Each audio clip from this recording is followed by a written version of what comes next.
আর কিছুদিন পরেই স্কুলে 15ই আগস্টের অনুষ্ঠান উদযাপিত হবে। তোমরা নিশ্চয়ই এই অনুষ্ঠানের মাহাত্ম্য জানো। সুতরাং আমাদের স্কুলে একটি সাংস্কৃতিক অনুষ্ঠানের আয়োজনও করা হয়েছে।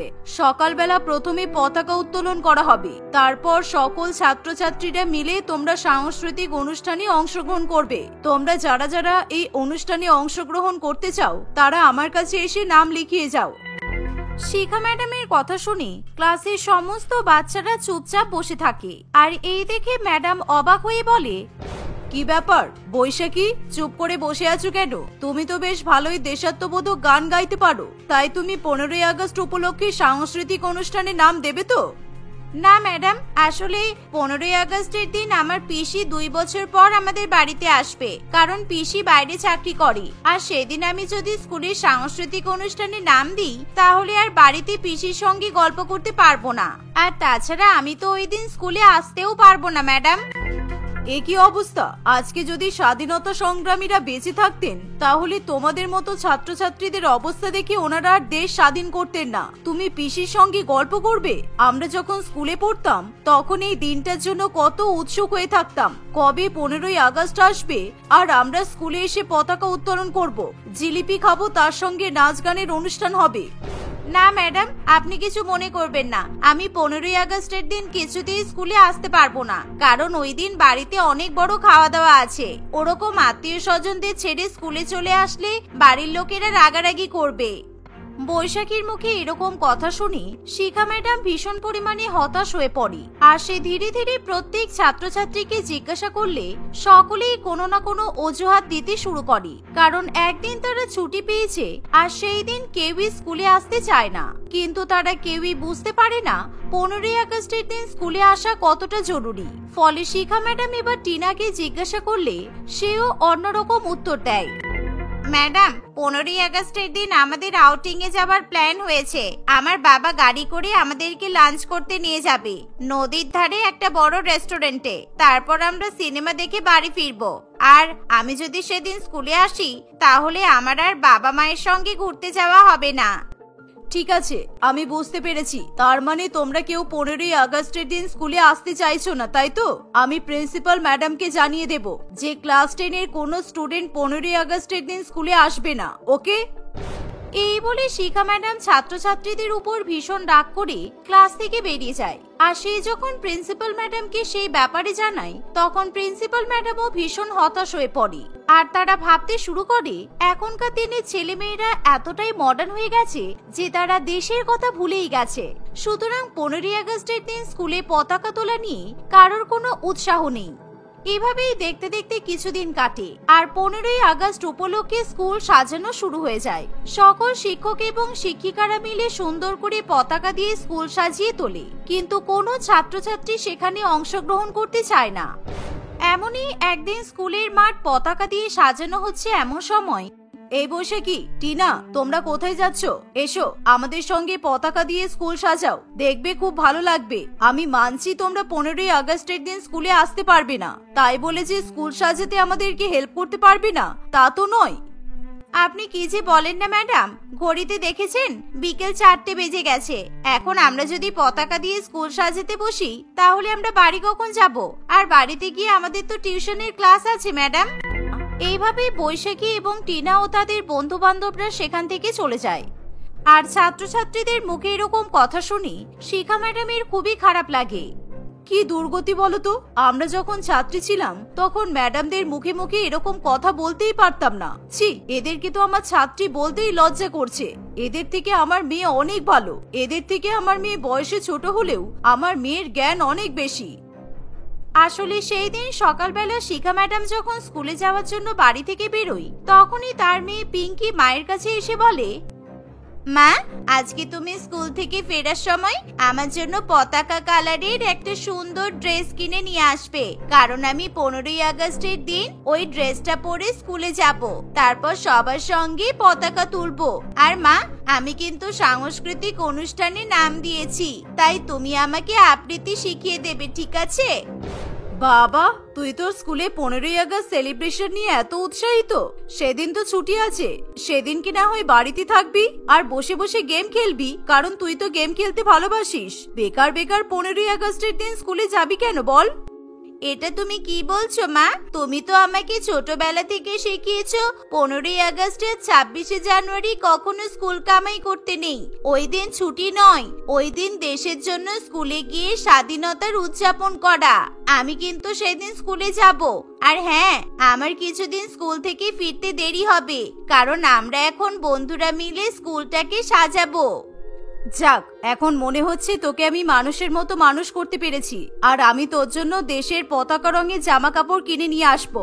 আর শোন, 15ই আগস্টের দিন তুই স্কুলে যাওয়ার আগে আমার সঙ্গে আমার স্কুলে যাবি, কারণ ওই দিন কিন্তু আমাদের স্কুলে প্রভাত ফেরি আছে। এই কথা শুনে পিঙ্কি খুবই খুশি হয়, কারণ সে স্কুলে 15ই আগস্ট সেলিব্রেশন নিয়ে ভীষণ পরিমাণে উৎসাহিত। কিন্তু অন্যদিকে বৈশাখী এবং টিনা একেবারে আমোদ প্রমোদে ব্যস্ত। যাদের কাছে 15ই আগস্ট স্বাধীনতা দিবস নয়, ফলে স্কুল ছুটির পর তারা এক মুহূর্ত স্কুলে থাকতে চায় না। অন্যদিকে স্কুলের শিক্ষক শিক্ষিকারা স্কুল সাজিয়ে তোলে। এভাবেই দেখতে দেখতে কিছুদিন কাটে, আর একদিন বিমল স্যার বৈশাখী এবং টিনার ক্লাসে ইতিহাস পড়াতে আসে। এমন সময়, আচ্ছা বলো তো আমাদের দেশের কয়েকজন স্বাধীনতা সংগ্রামীদের নাম। দেখি তোমরা কিরকম ইতিহাস পড়াশোনা করেছো, কারণ কিছুদিন পরেই 15ই আগস্ট। হ্যাঁ স্যার, আমি জানি। সিপাহী বিদ্রোহের নেতাকে আমি টিভিতে দেখেছি। সিপাহী বিদ্রোহের নেতা হলো আমির খান। প্রত্যেকদিন টিভিতে ওই সিনেমাটা দেখায়, যেখানে আমির খান সিপাহী বিদ্রোহ শুরু করেছিল। আমি ঠিক বলেছি তো স্যার? বৈশাখীর এমন কথা শুনে সারা ক্লাস জোরে জোরে হেসে ওঠে। এমনকি বিমল স্যার পর্যন্ত ভীষণ পরিমাণে লজ্জায় পড়ে। ছি ছি বৈশাখী, তোমার এমন দুর্গতি, তুমি সিপাহী বিদ্রোহের নেতার নাম পর্যন্ত জানো না? তুমি ক্লাস 10-এ উঠলে কি করে? একটা ক্লাস 1-এর বাচ্চাকে যদি জিজ্ঞাসা করা হয়, তাহলে সেও বলতে পারবে যে সিপাহী বিদ্রোহের নেতার নাম কি। কিন্তু তুমি বলছো আমির খান। সারাক্ষণ টিভি দেখলে, ফোন ঘাটলে যা হয় আর কি। দয়া করে তোমরা একটু পড়াশোনা করো। আর তোমাদের হিস্ট্রি টিচার হিসেবে আমার ভীষণ পরিমাণে লজ্জা লাগছে। আমার মান সম্মানটা অন্তত একটু রাখো। এই বলে বিমল স্যার ক্লাস থেকে বেরিয়ে যায়। আর স্টাফ রুমে গিয়ে বৈশাখীর কথা বললে সকল শিক্ষক এবং শিক্ষিকা প্রচন্ড পরিমাণে অবাক হয়। তারা ভাবতে পারে না যে তারা কোন সমাজে বসবাস করছে, যারা 15ই আগস্ট উদযাপন করতে চায় না, এমনকি নিজেদের স্বাধীনতা সংগ্রামীদের নাম পর্যন্ত জানে না। আর কি বলবো বিমলদা, আজকালকার দিনের অবস্থা এরকমই। আমাদের সামনে কিন্তু চরম দুর্গতি অপেক্ষা করছে। আর আপনি যে মেয়েটার নাম বললেন বৈশাখী, আর ওর বন্ধু টিনা, আর ওরা দুজনে 15ই আগস্টের দিন কেউ স্কুলে আসবে না। তাই যে কজন বাচ্চা স্কুলে আসবে তাদেরকে নিয়েই আমরা 15ই আগস্ট সেলিব্রেশন করব। কিন্তু শিক্ষাদি, এরকম তো হতে পারে না। ওদেরকে তো আমাদের নৈতিক শিক্ষা দেওয়া উচিত, কেননা আমরা ওদের শিক্ষক শিক্ষিকা। সুতরাং আপনি চিন্তা করবেন না, এই দুটো মেয়েকে আমরা শিক্ষা দিয়েই ছাড়বো। আর দেখবেন ওরা ঠিকই 15ই আগস্টের গুরুত্ব বুঝতে পারবে। এভাবেই দেখতে দেখতে কয়েকদিন কাটে। আর একদিন বৈশাখী এবং টিনা টিফিন পিরিয়ডে একে অপরের সঙ্গে বসে গল্প করে। টিনা, জানিস আমার পিসি 15ই আগস্ট উপলক্ষে বাইরে থেকে আমার জন্য দামি দামি মেকআপ কিনে আনবে, আর আমরা অনেক খাওয়া দাওয়া করব। আমি তো ভীষণ খুশি। আমার বইয়েই গেছে ওই দিন স্কুলে আসতে। আর আমি জানি সব টিচাররা চেষ্টা করছে কিভাবে আমাদেরকে স্কুলে নিয়ে আসা যায়। আমি তো কোনো মতেই আসবো না, যাই হয়ে যাক না কেন। আমি মেডিকেল সাবমিট করে দেব, তবু আমি স্কুলে আসবো না। পৃথিবী এদিক থেকে ওদিক হয়ে গেলেও আমি স্কুলে আসবো না বাবা, কারণ আমি বাবা মায়ের সঙ্গে বাইরে লাঞ্চ করতে যাব। সুন্দর সুন্দর নতুন জামা কিনেছি, আর ওই দিন আমি আমার পছন্দের জামা পরে আর 15ই আগস্টের দিন আমি অনেক অনেক ফটো তুলে ফেসবুকে আপলোড করব। এভাবেই বৈশাখী এবং টিনা দুই বন্ধু একে অপরের সঙ্গে 15ই আগস্ট নিয়ে বিভিন্ন রকমের প্ল্যানিং করতে থাকে। আর দেখতে দেখতে এভাবেই 15ই আগস্টের দিন চলে আসে। সেদিন সকালবেলা জনসচেতন নাগরিকরা নিজেদের বাড়িতেই পতাকা উত্তোলন করে। এমনকি স্কুলে স্কুলে 15ই আগস্ট সেলিব্রেশন শুরু হয়ে যায়। কিন্তু বৈশাখী এবং টিনা সকালবেলা দেরি করে ঘুম থেকে ওঠে। আর ইতিমধ্যে শিখা ম্যাডাম নিজের মেয়েকে নিয়ে স্কুলে যায়। আর সকলে মিলে স্কুলে প্রভাত ফেরি অনুষ্ঠান আয়োজন করে, যেখানে সকল ছাত্রছাত্রীরা 15ই আগস্ট উপলক্ষে নাচ গান করে। আর দেখতে দেখতে পতাকা উত্তোলনের সময় হয়ে আসে। এমন সময়, উফ, এখন এই শিখা ম্যাডাম আবার আমাকে ফোন করছে কেন? আমাকে স্কুলে যাওয়ার জন্য পাগল করে দিচ্ছে। আমি কিছুতেই স্কুলে যাব না। দেখি একবার টিনাকে কনফারেন্স কলে নিই। এই বলে বৈশাখী টিনাকে ফোন করে আর টিনাও তাকে জানায় যে শিখা ম্যাডাম তাকেও ফোন করছে। ফলে দুজনে একসঙ্গে কনফারেন্স কলে শিখা ম্যাডামের সঙ্গে কথা বলতে শুরু করে। হ্যাঁ ম্যাডাম বলুন, কি হয়েছে? আমার শরীরটা কিন্তু সকাল থেকে একদমই ভালো নেই। দেখুন বাড়িতে পিসি এসেছে, তবু আমি মজা করতে পারছি না। উফ, আমার কি জ্বর। হ্যাঁ ম্যাডাম, আমাদের সবার জ্বর এসেছে, তাই আজকে ঘুরতে যাওয়ার প্রোগ্রামও আমরা ক্যান্সেল করে দিয়েছি। আমি তো বাড়ি থেকে বেরোতেই পারছি না। আপনি কিছু মনে করবেন না ম্যাডাম, আমার সকাল থেকে ভীষণ বমি হচ্ছে। 15ই আগস্টের দিনটা একেবারে নষ্ট হয়ে গেল। না না, আমি তোমাদের দুজনকে স্কুলে আসার জন্য ফোন করিনি। আসলে তোমাদের দুজনকে একটা ইনফরমেশন দেওয়া ছিল। আজকে 15ই আগস্ট উপলক্ষে যে সকল ছাত্রছাত্রীরা স্কুলের সাংস্কৃতিক অনুষ্ঠানে পার্টিসিপেট করেছে তাদের সকলকে আমরা একটা করে টাচ ফোন গিফট করছি। আর তোমরা যেহেতু আসোনি, তোমাদের গিফটটা আমি অন্য ছাত্রছাত্রীদের দিয়ে দিচ্ছি। এটা জানানোর জন্যই ফোন করলাম, কারণ পরে যখন তোমরা স্কুলে এসে জানতে পারবে তখন বেকার আমাদের সঙ্গে ঝামেলা করে কোনো লাভ হবে না। সমস্ত ছাত্রছাত্রীরা নিজেদের বাবা মায়েদের সঙ্গে নিয়ে স্কুলে চলে এসেছে। আমাদের পতাকা উত্তোলন হয়ে গেলেই আমরা টাচ ফোন বিতরণ করা শুরু করে দেব। শিখা ম্যাডাম এই কথা বলে ফোন রেখে দিলে বৈশাখী এবং টিনার মাথায় 15ই আগস্টের দিন একেবারে আকাশ ভেঙে পড়ে। কারণ স্কুল থেকে ফ্রিতে টাচ ফোন দেওয়া হচ্ছে এই কথা শুনি তারা কিছুতেই নিজেদের লোভ সামলাতে পারে না। আর তারা এই বিষয়ে তাদের বাবা মাকে জানালেও তাদের বাবা মাও সেই সুযোগ কিছুতেই ছাড়তে চায় না। তাই সেদিন বৈশাখী এবং টিনা সমস্ত কিছু ভুলে গিয়ে স্কুলে গিয়ে উপস্থিত হয়। আর তাদেরকে দেখে শিখা ম্যাডাম একেবারে অবাক হয়ে যায়। ম্যাডাম, আপনি আমাদের টাচ ফোন অন্য কাউকে দেবেন না, আমরা চলে এসেছি। আর আপনি তো বলছিলেন যে আমি ভালো নাচ গান করতে পারি আর টিনাও ভালো কবিতা বলতে পারে, সুতরাং আমরা সাংস্কৃতিক অনুষ্ঠানে অংশগ্রহণ করব আর আমাদের টাচ ফোনটা আমরাই নেব। কি ব্যাপার, তোমাদের নাকি শরীর খারাপ ছিল, আবার পিসি আসবে, তোমরা লাঞ্চ করতে যাবে, কিন্তু ফ্রিতে টাচ ফোন নেওয়ার কথা শুনি দৌড়ে দৌড়ে একেবারে বাবা মায়েদের সঙ্গে নিয়ে স্কুলে চলে এসেছো। তার মানে আমি ঠিকই ধরেছিলাম, তোমরা হলে লোভী স্টুডেন্ট। যেই লোভ দেখিয়েছি অমনি তোমরা স্কুলে চলে এসেছো। এখন আর তোমাদের কোনো কাজ নেই বলো? এই যে আপনাদেরকে বলছি, মেয়েদেরকে যে কি খেয়ে মানুষ করেছেন। আপনার মেয়েটা স্বাধীনতা সংগ্রামীদের নাম পর্যন্ত জানে না। এরা স্বাধীনতা সংগ্রামীদের নামের বদলে সিনেমা আর্টিস্টদের নাম বলে। ম্যাডামের কথা শুনে বৈশাখী এবং টিনা একেবারে চুপ করে থাকে আর তারা সকলের সামনে ভীষণ পরিমাণে লজ্জিত হয়ে পড়ে। আর আমাদের স্কুলের পক্ষ থেকে কাউকে কোনো টাচ ফোন দেওয়া হচ্ছে না। তোমাদের দুজনকে 15ই আগস্টের মাহাত্ম্য বোঝানোর জন্যই আমরা ইচ্ছা করে তোমাদেরকে মিথ্যা কথা বলে এখানে নিয়ে এসেছি। এখন তোমরা নিজেদের চোখে দেখতে পারো যে স্কুলে 15ই আগস্ট সেলিব্রেশন কাকে বলে। আর এখন আমার মেয়ে তোমাদের সকলের সামনে পতাকা তুলবে। এই শুনে পিঙ্কি দেশাত্মবোধক গান গাইতে শুরু করে আর সকলের সামনে পতাকা তুলে 15ই আগস্ট উদযাপন করে। আর ওইটুকু বাচ্চা মেয়েকে 15ই আগস্ট উদযাপন করতে দেখে সকলের ভীষণ পরিমাণে ভালো লাগে। অন্যদিকে বৈশাখী এবং টিনা ভীষণই লজ্জিত হয়ে পড়ে, কারণ সত্যিই তারা যেখানে দেশের মর্ম বোঝে না সেখানে তারা মানুষ হিসেবে পরিগণিত হতে পারে না। ফলে তারা তখনই শিখা ম্যাডামের কাছে ক্ষমা চায়। আর সেই দিন তারা সারাদিন স্কুলে থেকে 15ই আগস্ট উদযাপন করে।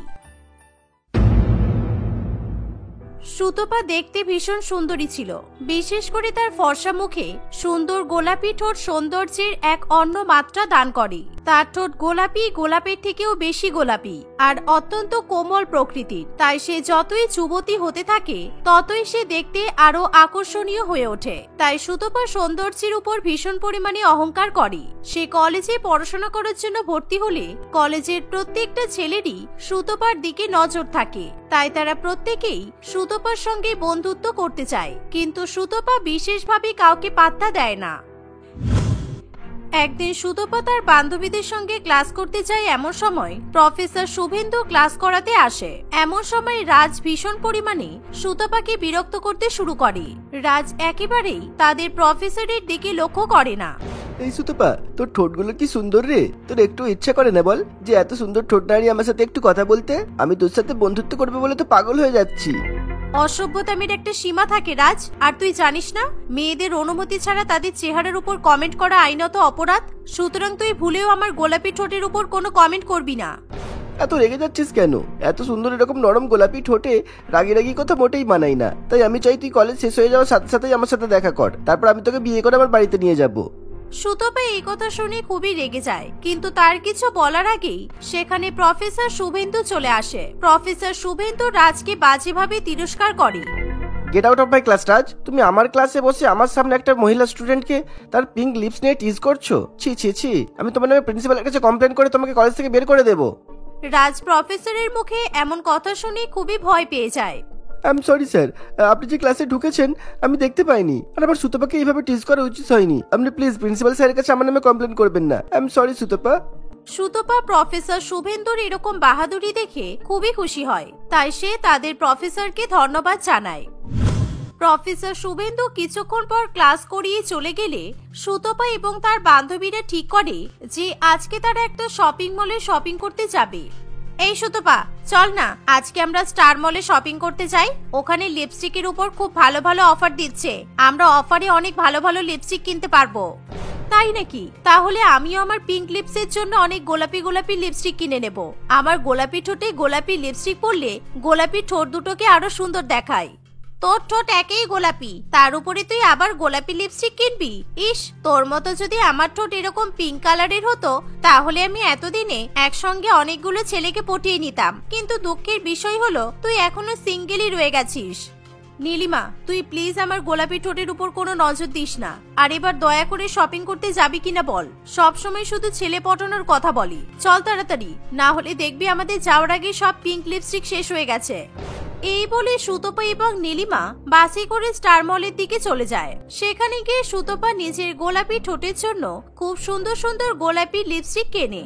সুতপা শোরুমের মধ্যে আয়নার সামনে দাঁড়িয়ে সেই গোলাপি লিপস্টিক নিজের ঠোঁটে পরে। শোরুমের সকলেই সুতপার গোলাপি ঠোঁটের দিকে হা করে তাকিয়ে থাকে।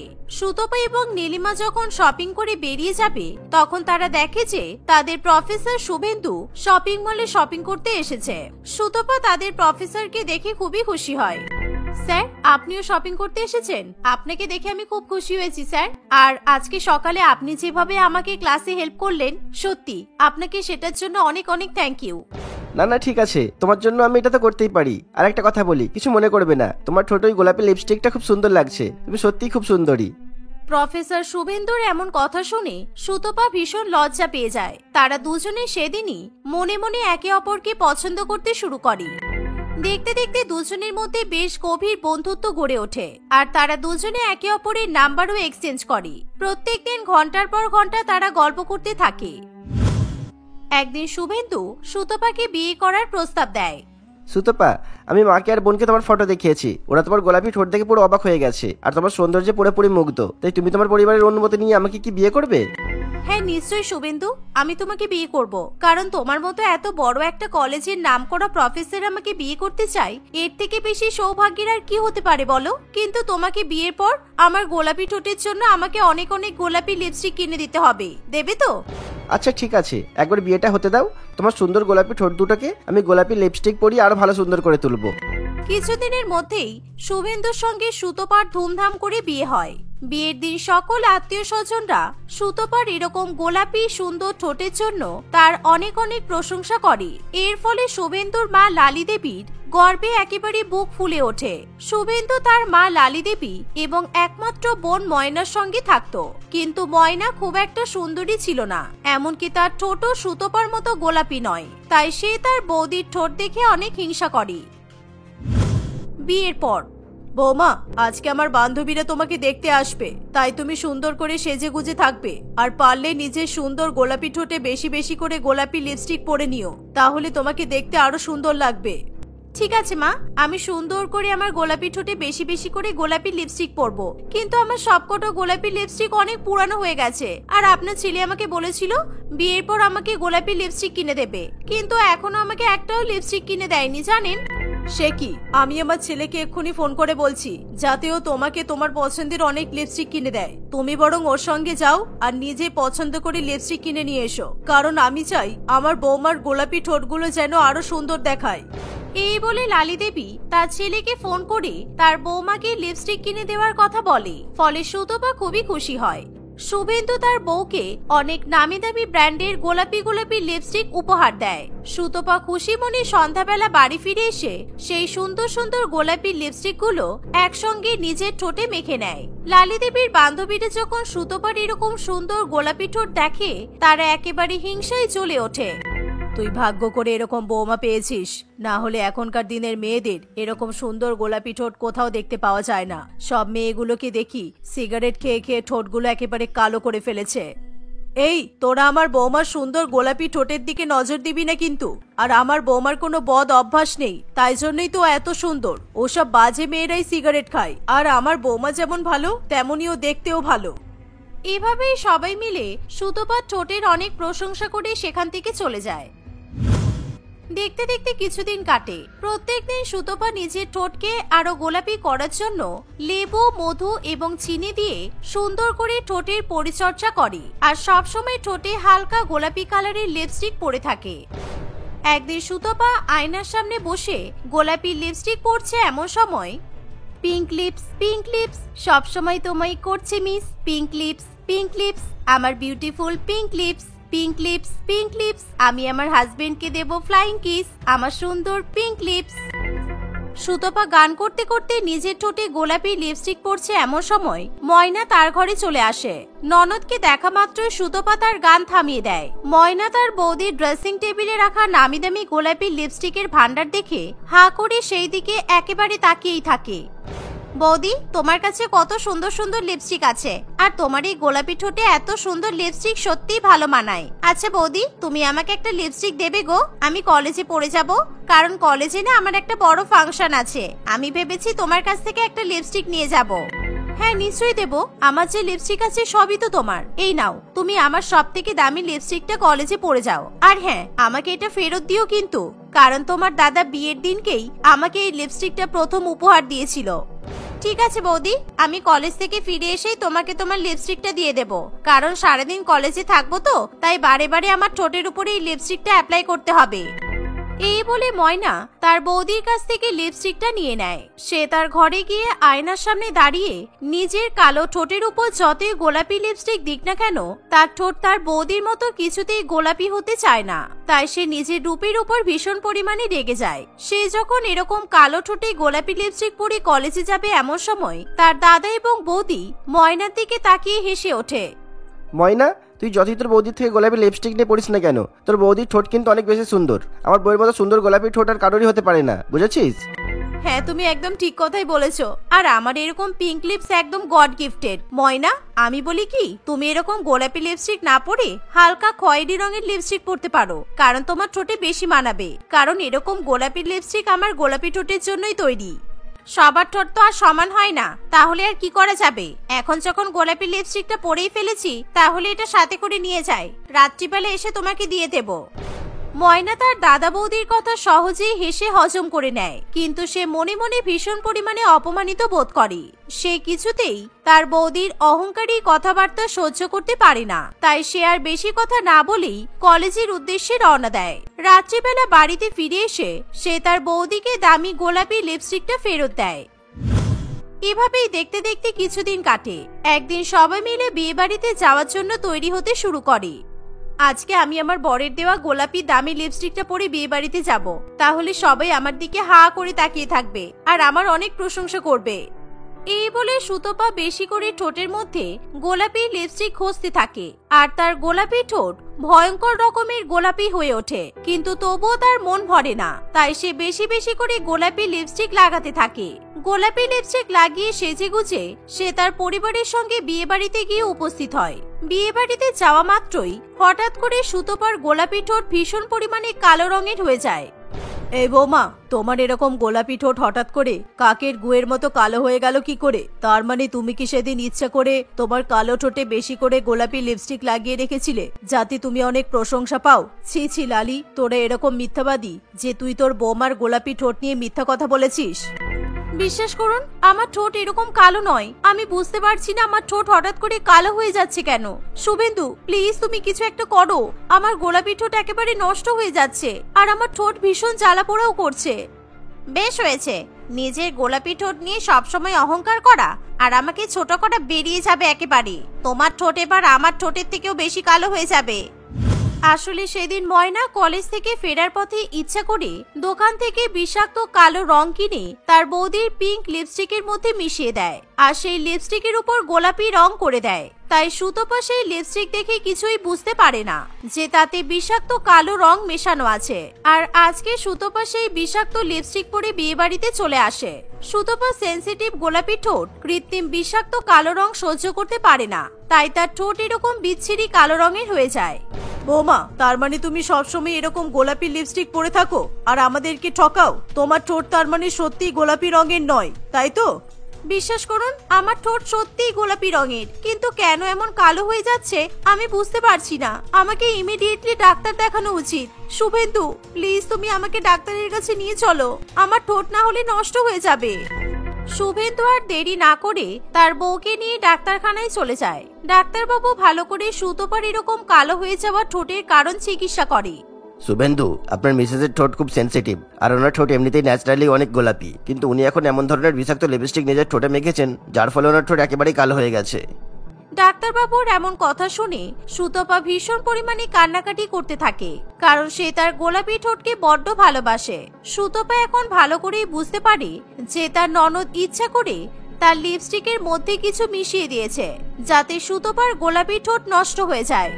ময়না, আমি আজকে যে লিপস্টিকটা পরেছিলাম কিছুদিন আগে সেই লিপস্টিকটা তো আমি তোমাকে দিয়েছিলাম, আর আজকে সেই লিপস্টিকটা পরেই আমার ঠোঁট এরকম হয়ে গেছে। তার মানে তুমি ইচ্ছা করে আমার ঠোঁটের উপর হিংসা করে আমার গোলাপি ঠোঁট কালো করে দেওয়ার চেষ্টা করেছো। যা করেছি বেশ করেছি। তোমার ঠোঁট যখন কালো হয়ে গেছে তখন তুমি আর কখনো কোনো অহংকার করতে পারবে না। আমার আর তোমার মধ্যে কোনো পার্থক্যও থাকলো না। আমার ঠোঁট কালো আর তোমার ঠোঁটও কালো। ময়নার এমন কথা শুনে সবাই অবাক হয়ে যায়। ময়নার পরিবারের সকলেই তাকে ভীষণ পরিমাণে বকাবকি করতে থাকে। শুভেন্দু তার বউয়ের গোলাপি ঠোঁট ঠিক করার জন্য শহরের বড় ডাক্তারকে দিয়ে সুতপার ঠোঁটে প্লাস্টিক সার্জারি করায়। ধীরে ধীরে সুতপার ঠোঁট আবার আগের মতো গোলাপি এবং সুন্দর হয়ে যায়। কিন্তু সুতপা এখন আর কখনোই নিজের গোলাপি ঠোঁটের জন্য অহংকার করে না।